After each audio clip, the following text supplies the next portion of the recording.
नमस्कार, मैं हूं मनविंदर। आप सभी राष्ट्रवादियों का एमबीएन नेटवर्क में एक बार फिर से बहुत-बहुत स्वागत है। आपसे आग्रह भी है कि चैनल को सब्सक्राइब कर लीजिए, वीडियो को जल्दी से लाइक कर लीजिए क्योंकि अपडेट्स बहुत खास हैं। हमारे मोदी जी, डोभाल साहब कुछ ना कुछ नई-नई प्लानिंग करते रहते हैं और इसी बीच देखिए बांग्लादेश में तालिबान की जोरदार एंट्री क्यों होती है? भारतीय मूल के ज़ोहरान ममदानी न्यूयॉर्क सिटी में शपथ लेते हैं, लेकिन कुरान को हाथ में लेकर क्यों?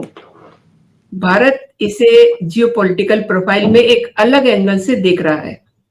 एंड अगेन बांग्लादेश में चुनाव होने वाले हैं। चुनाव से ठीक पहले काबुल के खास दूत ढाका पहुंचते हैं। ये भारत की गेम चेंजर रणनीति का असर है या फिर मतलब तालिबान भारत के साथ दोस्ती का फर्ज अदा करने वाला है? बहुत सारे ऐसे सवाल हैं जिनके जवाब हम समझते हैं। मेरे साथ जुड़ चुके हैं पोर्ट वाशिंगटन न्यूयॉर्क से विभूति झा जी, जियोपॉलिटिकल एक्सपर्ट है। सर, बहुत-बहुत स्वागत है आपका शो में। धन्यवाद। आज आपके साथ पहली बार जुड़ रहे हैं और 2026 को जुड़ रहे हैं। ये अपने आप में बहुत ही जियोपॉलिटिकल इवेंट है। That's perfectly fine. So honored and so delighted to meet you. Thank you. Thank you for inviting me. तो विभूति जी, बांग्लादेश में चुनाव से ठीक पहले काबुल के एक खास दूत ढाका पहुंचते हैं और ये कोई आम मेहमान नहीं है। ये काबुल की मौजूदा सरकार यानी कि तालिबान के वो उच्च अफसर हैं जिसकी विदेश नीति के गलियारों में तूती बोलती है, नूर अहमद नूर, जो तालिबान विदेश मंत्रालय में एक बड़े ओहदेदार भी हैं, बड़े अफसर हैं, लेकिन चुपचाप बिना किसी सरकारी शोर शराबे के ढाका पहुंच जाते हैं। इसे क्या समझा जाए? ये बात कहते हैं कि या तो बहुत कॉम्प्लिकेट कर दें या सिंप्लीफाई कर दें।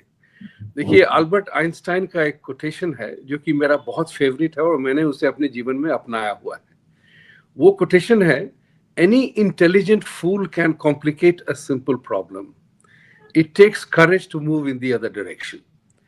तो ये जो है जियोपॉलिटिकल उथल पुथल तो हमेशा होता रहता है, चर्चाएं चलती रहती हैं, लोग आते जाते रहते हैं, लेकिन जियोपॉलिटिकल जो आजकल बहुत ही दुनिया भर में इसकी चर्चा होने लगी है, अब सारे के सारे जियोपॉलिटिकल एक्सपर्ट बन गए हैं क्योंकि हम किसी एक खबर के बारे में एनालिसिस करते हैं, लेकिन हम इस बात को भूल जाते हैं कि जियोपॉलिटिक्स एक्चुअली, मैं जियोपॉलिटिक्स का स्टूडेंट रहा हूं in my management days, management studies की जब एमबीए कर रहा था दिल्ली में ही, तो जियोपॉलिटिक्स की सब्जेक्ट जो थी उसका सबसे बड़ा मुद्दा ये था कि देश को और व्यक्ति को ये निर्णय लेना होगा कि हमें होना क्या है, कि आज से 25 साल बाद हमें कैसा होना है, क्या हमारी क्या तस्वीर होनी चाहिए उस वक्त में। तो जैसे कि प्रधानमंत्री ने ऐलान किया हुआ है कि 2047 में भारत ये बनेगा, ये एक घोषणा है, ये एक कल्पना है देश की कि मुझे वहां होना है। उसके बाद जो है सारी इंस्टीट्यूशनल फ्रेमवर्क बनती हैं कि हमें वहां ले जाने के लिए। तो ये जो मामला है कि आप देखें तो जियोपॉलिटिकल जो है वो कोई चर्चाएं नहीं है, पान के दुकान पे नुक्कड़ पे बैठ के हमने दुनिया भर की बातें कर ली, that is not geopolitics. Geopolitics is about हमें क्या चाहिए इंडिविजुअली एंड कलेक्टिवली इतने सालों के बाद। तो ये जो है अफगानिस्तान में, इतना तो सबको पता है कि भारत का जो कंट्रीब्यूशन रहा है अफगान के लिए, अफगानिस्तान के लिए, वो हमेशा से आर्थिक और डेवलपमेंट के बेसिस पे रहा है। हमेशा जब भी वहां पे बमबारी हो रही थी, भारत पार्लियामेंट बना रहा था, वहां बमबारी हो रही है, लड़ाई चल रही है, भारत पार्लियामेंट बिल्डिंग बना रहा है। तो अफगान जो है इस बात से बड़े प्रसन्न है और इस बात की उनसे भारत से बड़ी आकांक्षा रहती है कि यही एक देश है जो हमारा बुरा नहीं चाहता। और इसमें मोदी जी की भी एक बहुत बढ़िया डिसीजन है कि उन्होंने आज तक, मुझे याद है कि जिस समय 370 को निकाला था मोदी जी ने, तो यूनाइटेड नेशंस में जो उनकी स्पीच थी उस समय उन्होंने ग्लोबल साउथ को भारत की आर्थिक व्यवस्था में जुड़ने के लिए आमंत्रण दिया था। तो अफगानिस्तान इस बात का ख्याल रखता है और उसको ये भी पता है कि जिस तरह से इस्लाम को आज जाना जा रहा है पाकिस्तान और बांग्लादेश के कारण वो सही इस्लाम नहीं है। तो कट्टर होंगे, मारामारी करते हैं, अपनी आन बान के लिए लड़े, तो ये महत्वपूर्ण है, क्योंकि कोई न कोई बांग्लादेश में ये उस खाती कर रहा है। ये बहुत जबरदस्त चल रहा है रिजीम चेंज का। लोग कहते हैं कि बांग्लादेश ने, हसीना ने अगर वो आइलैंड दे दी होती यूएस को तो वो नहीं, ये सब नहीं होता। तो भारत को जो है अपनी स्थिति को बचाने के लिए मित्रता सबसे करनी पड़ेगी और सच्चाई को बिल्कुल लेके आगे बढ़ना पड़ेगा। My opening statement, sorry for a long one. And Pakistan कल तक वो सोचता था कि अफगानिस्तान उसका स्ट्रेटेजिक बैकयार्ड है। पाकिस्तान का ये मुगालता, यानी कि तालिबान उसकी उंगलियों में नाचेगा। अब देखिए खेल कैसे पलट गया है। पाकिस्तान की तो बुरी हालत है, होनी भी चाहिए, क्योंकि उनका जो है, उनके जो रंग रूप हैं, उनके जो तरीके हैं, मैंने पहले भी कहा हुआ है कि Pakistan is a courtesan nation for the world. पैसे फेंको, नाच करेंगे वो। तो उनकी हालत वही है। वो सोचते थे कि अफगानिस्तान को मेरा बैकयार्ड है, हम उसको संभाल लेंगे, सारा का सारा कर रहे थे। लेकिन वो इस बात को भूल गए कि ऐतिहासिक तौर पे पाकिस्तान पे कोई भरोसा नहीं करता। पाकिस्तान पे even Islamic countries don't trust Pakistan. अब एक मुसलमान कंट्री है तो अल्लाह के नाम पे और शरिया के नाम पे और कुरान के नाम पे वो शायद उसी बात मान जाए, उसको कहेंगे कि वो मेरा बिगड़ा हुआ भाई है, उसको बचा लेंगे। लेकिन कोई लाइक नहीं करता पाकिस्तान को या पाकिस्तानियों को, ये निश्चित बात है। तो अफगानिस्तान इस बात को जानता है और हम सब जानते हैं इस बात को कि पाकिस्तान ने अफगानिस्तान को अपने अंदर गुलाम बना के जो रखने की प्रवृत्ति है पाकिस्तान की, वो फिक गई है बाहर। और पाकिस्तान पिटा हुआ देश है। आज वो भीख मांग रहा है दुनिया भर में, घूम घूम के पैसे मांग रहा है, उसके पास अपना कुछ है नहीं। तो इसलिए जो है अफगानिस्तान इस बात को समझता है, क्योंकि वो कहते नहीं है कि दुश्मन को पहचाना जब बहुत आसान होता है अगर हमने सच को माना तो पाकिस्तान की पिटी हुई है। अब पाकिस्तान डरा हुआ है चाइना के पास, अमेरिका के पास कि मुझे इन लोगों से बचाओ। That's the whole situation with Pakistan right now.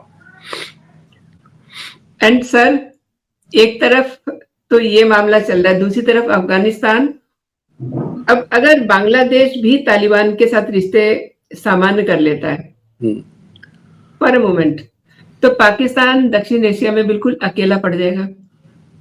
तो वो तो सैंडविच बन जाएगा ना। तो ये पाकिस्तान को डरा रहा होगा कहीं ना कहीं। मैंने कहा थैंक यू वेरी, वो बहुत बहुत बहुत महत्वपूर्ण मुद्दा है ये, कि अपनी स्थिति को बचाने के लिए पाकिस्तान कुछ भी करेगा, क्योंकि उसकी जो पूरी पॉलिटिकल बेस है वो एंटी इंडिया के बेस पे है। सारा मुद्दा जो पाकिस्तान का है वो अपने आप को इंडिया के कंपैरिजन में रखना चाहता है। पाकिस्तान, हम सब जानते हैं, इस बात की व्यथा हमको नहीं होनी चाहिए इस सत्य को मानने के लिए कि पाकिस्तान में लाखों करोड़ों लोगों की जो हालत हुई थी, पाकिस्तान ने किया था बांग्लादेश में। आज अगर वो मोहम्मद यूनुस नोक झोंक कर रहे हैं तो ये सोचने वाली बात होती है कि ये धर्म का मुद्दा है। ये धर्म भी नहीं, रिलीजन का मुद्दा है। धर्म तो हमारा धर्म है, रिलीजन का मुद्दा है, शरिया का मुद्दा है, कुरान का मुद्दा है, जिसमें कि वो सब मिले जुले होते हैं।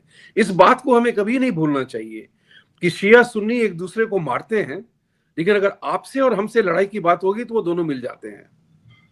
ये इस भ्रम में हमें नहीं रहना चाहिए। जब तक हम उस भ्रम को हटा के रखेंगे ना, पर्दा हटा के रखेंगे, चीजें खुली हो जाएंगी सामने। तो इंटरनेशनल जियोपॉलिटिक्स में कोई भी परमानेंट दोस्त नहीं होता, कोई भी परमानेंट दुश्मन नहीं बनता। बस आज की तारीख में और आज से 10 साल बाद मुझे क्या होना है, तो भारत को तो रहना है भाई। एक इतना तो सच है ना मनविंदर जी कि भारत का ही अंश था अफगानिस्तान, भारत का ही अंश था पाकिस्तान, भारत का ही अंश था बांग्लादेश।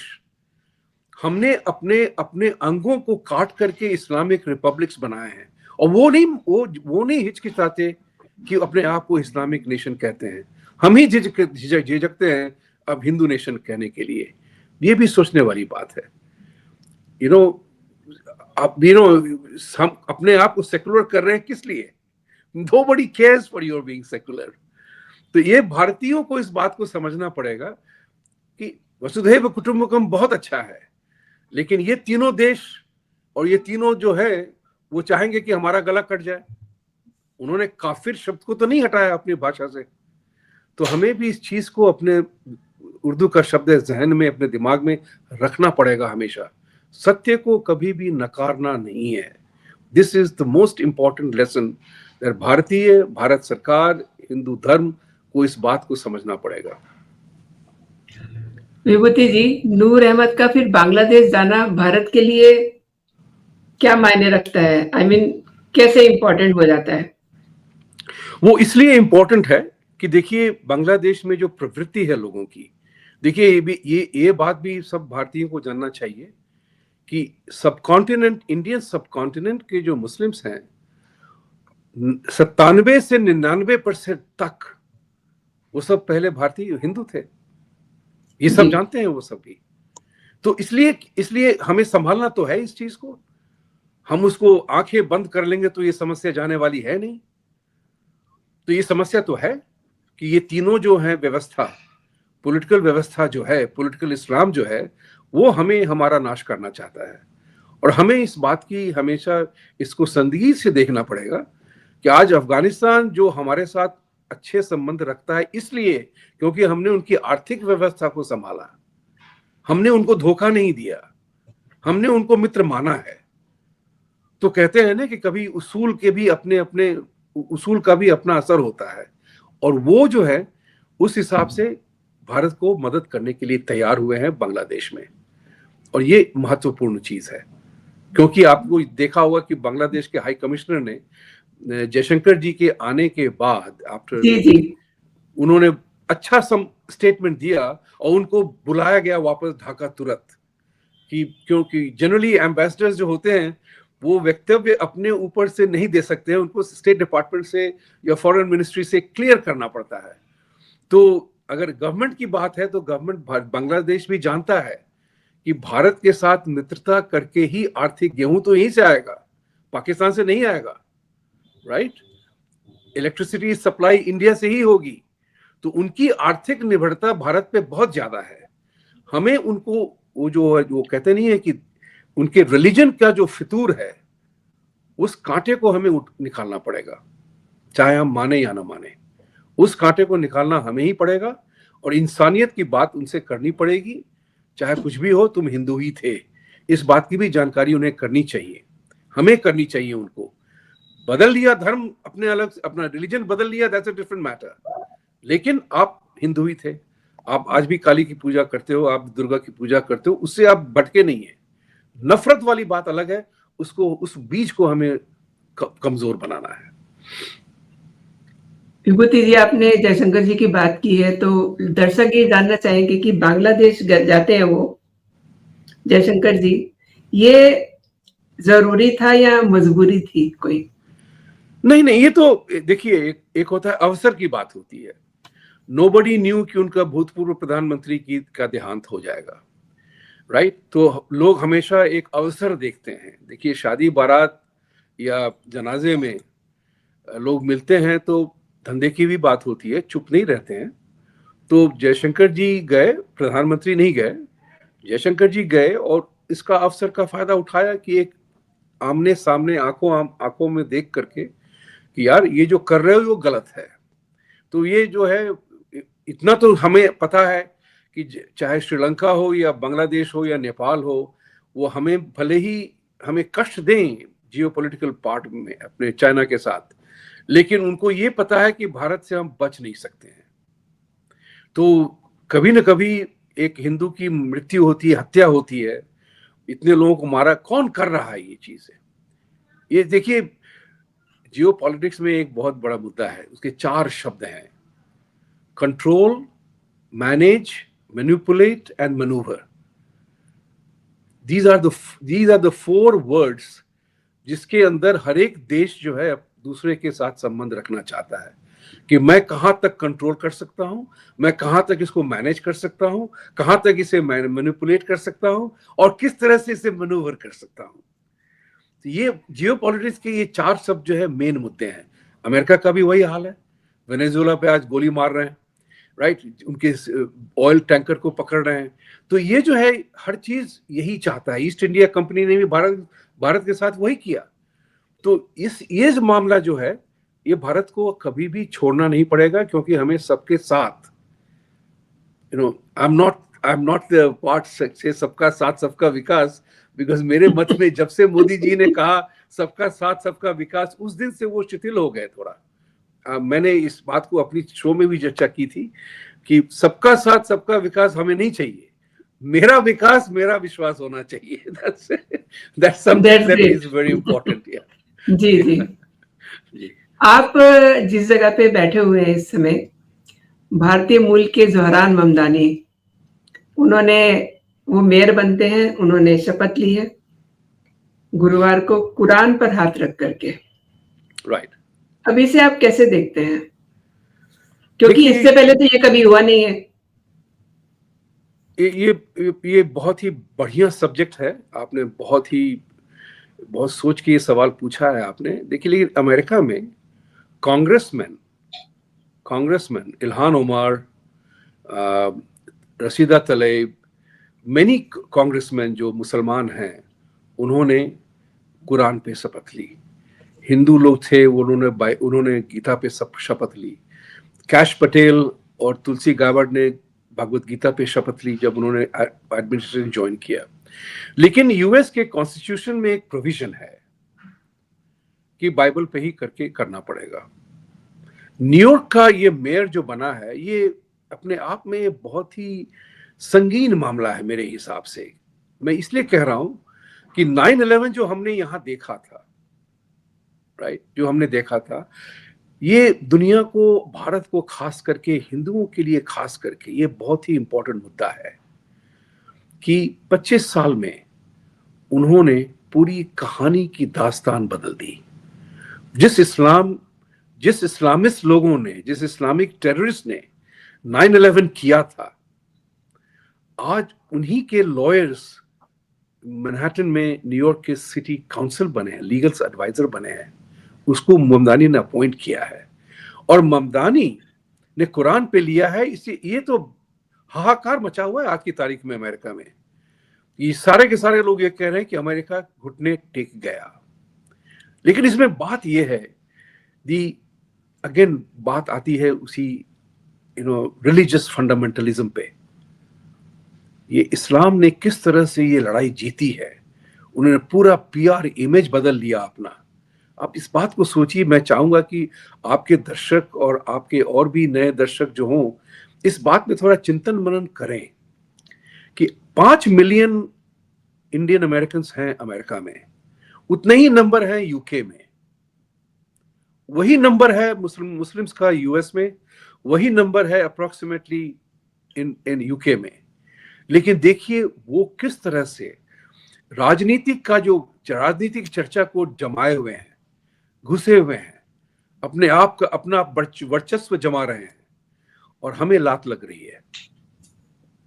ये चीज हमें समझनी पड़ेगी कि आज इस देश में, इस अमेरिका में, मुझे एक सेनेटर ने कहा था कि उसके इंग्लिश के मेरे शब्द हैं, we love you Indians as immigrants to this country, you are professionals, you are hard working, you are in the highest median income, you have family values, you take care of your children, you are not a law and order problem, you don't commit street crimes, you don't insist on anything and you don't ask for anything।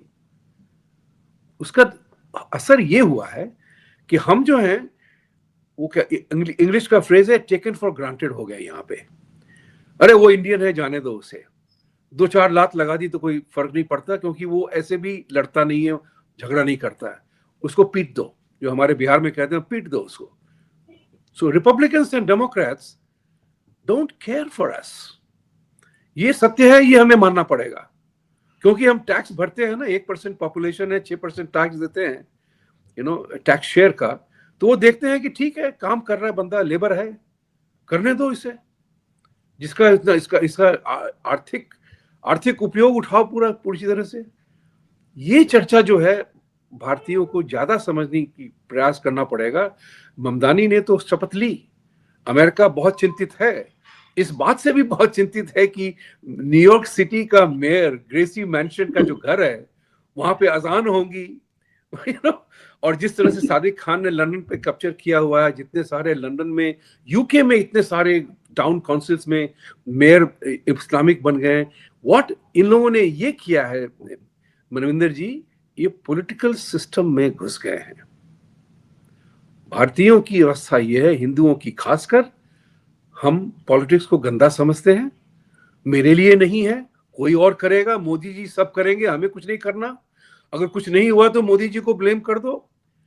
आसान है, आसान है, लेकिन हमने क्या किया? कुछ भी नहीं। तो आज जो है हमारी गिनती जब होगी, ये समस्या जो है, ये मैथिली शरण गुप्त जी की जो कविता थी, किसी जमाने में हम स्कूल में पढ़ते थे उसको, वो आज भी उसका बहुत बड़ा अर्थ है हमारे लिए। हम कौन थे, क्या हो गए और क्या होंगे अभी, आओ विचारे आज मिलकर ये समस्याएं सभी, ये हमें सोचना पड़ेगा कि भाई हम, my favourite phrase in English is knowing what we know, where do we go from here. Vibhuti ji, आपने बहुत ही प्यारी बात की है। अगेन मैं तालिबान की तरफ थोड़ा सा आपका ध्यान आकर्षित करना चाहूंगी जी। भारत के एहसानों का बदला चुकाने के लिए तैयार है ना तालिबान, राइट?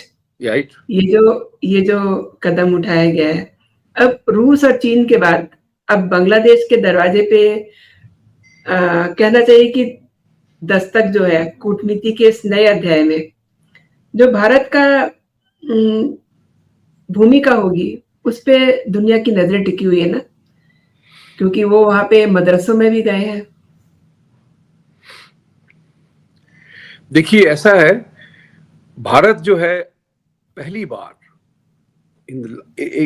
पिछले दशक में भारत प्रखर होकर नंबर 4 कंट्री बन गया आज आर्थिक व्यवस्था के हिसाब से। तो बहुत सारे लोग कह रहे हैं, अरे जेन जी भारत में विरोध क्यों नहीं कर रहा है, एक्सचेंज रेट 90 रुपीज हो गए हैं, फिर भी 89 हो गया जी। तो आप देखेंगे कि भारत का सर्वनाश करने के लिए, मैं कहता हूं, वोकिस्तानी आर्मी खड़ी है। उस वोकिस्तानी आर्मी का जो संगठन है, उसमें शामिल है communist, socialist, leftist, elite liberals, Islamist. इन सब के एक कॉमन दुश्मन है, वो है भारतीय और हिंदू। उन्होंने इस बात को समझ लिया है कि अगर हमारा एक दुश्मन है तो ये हिंदू ही हमारा दुश्मन है, भारत ही हमारा दुश्मन है। किसी न किसी तरह इसको जकड़ करके इसको हराना है। लेकिन अब मैं इस बात की पुष्टि करना चाहूंगा कि भारत को आज आप रोक नहीं सकते हैं। कई साल पहले मैंने इस बात का ऐलान किया था और मैं आपके दर्शकों के साथ शेयर कर रहा हूं, आपके साथ भी, कि ये सेंचुरी हमारा है। वो एक इकोनॉमिक्स में कहा जाता है शुम्पेटेरियन बिजनेस साइकिल। जो साइकिल जो चल रहा है उसमें ये काल हमारा है, ये महाकाल हमारा है। अब हम पे ये निर्भर करता है कि हम इस बात को कैसे आगे लेके बढ़े। ये पूरे हम पे निर्भर है। एक मोदी जी और एक अमित शाह और एक योगी जी नहीं कर पाएंगे। उन्हें आपकी और हमारी जरूरत है, और हमारा और आपका जो है उसमें योगदान बहुत जरूरी है, व्यक्तिगत रूप से, सामाजिक रूप से, आर्थिक रूप से, सामुदायिक रूप से। मैं इस बात से कहना चाहूंगा कि ये जो है चाइना, यूएस, ये थोड़ा सा सीरियस मामला है। मैं इसको सिर्फ क्या कहते हैं हादसे पे नहीं डिस्कस करना चाहता हूं। मैं आपको एक मूल बात समझाना चाहता हूं कि एक भारत ही एक ऐसा देश है जो G2 में प्रवेश कर सकता है। भारत ही एकमात्र देश है दुनिया में जो चाइना और अमेरिका के वर्चस्व में नंबर 2 बन सकता है या नंबर 1 बन सकता है। आर्थिक size of economy, people, democracy, इन सब का लेकर के सहारा 2057 की एक प्रेडिक्शन देखी थी मैंने, जिसमें कहा था कि China will be 1, India will be 2 and US will be 3। तो G2 का जो मुद्दा है भाई वो हमारा दुश्मन है। आज की तारीख में हम ही सबके दुश्मन बने बैठे हैं, जबकि हमने किसी का भी नुकसान नहीं किया है। हम तो वसुधैव कुटुंबकम वाले लोग हैं। वो हमें ना चाहते हो वसुधैव में, लेकिन हमें कोई आपत्ति नहीं है।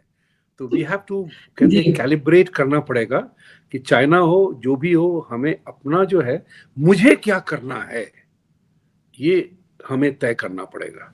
झुक जाए या उभर के खड़े रहें, तलवार छोड़ दें या तलवार हाथ में ले लें, इस बात की पुष्टि अपने मस्तिष्क में हमें ही करना पड़ेगा।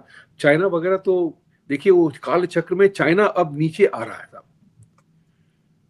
दुनिया इस बात को मानती है कि भारत को हम इग्नोर नहीं कर सकते हैं। बस उस बात को हमें मानना पड़ेगा, उसको स्वीकार करके आगे बढ़ना पड़ेगा, डाउट में नहीं बट बल के साथ। विभूति जी, आप मेरे साथ जुड़े हैं, मेरे दर्शकों को आपने कई महत्वपूर्ण विषयों पर जानकारी दी। मेरे लिए समय निकालने के लिए बहुत बहुत धन्यवाद। जय हिंद, जय भारत। जय हिंद, जय भारत। आपको और आपके दर्शकों को नव वर्ष की शुभकामनाएं। और मैं हमेशा कहता हूं, तारीख बदलते हैं, आप सब हमेशा की तरह पनपे फूले, हर दिन हर तारीख में, every year, this year and every year. Thank you very much. Thanks lot. Thank you.